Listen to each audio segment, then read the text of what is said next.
আসসালামু আলাইকুম ভিউয়ার্স।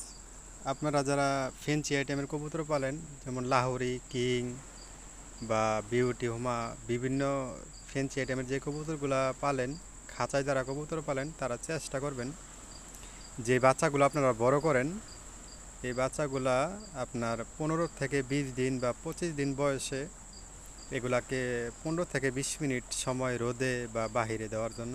তাহলে কবুতরটা একটু হেলদি হয়, কবুতরটা একটু পুষ্টপুষ্ট হয়, কবুতরের জীবাণুগুলো একটু দূর হয়।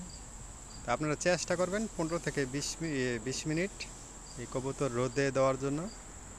তো আর যারা কবুতরের বাচ্চা অনেক সময় দেখা যায় নষ্ট হয়ে যায়, ডিম নষ্ট হয়ে যায়, ডিমে ভেঙে ফেলে, বাচ্চা থেকে ডিম বাড়িতে পারে না, তারা কবুতরের জন্য AD3 খাওয়াইতে পারেন, রেনাসল AD3।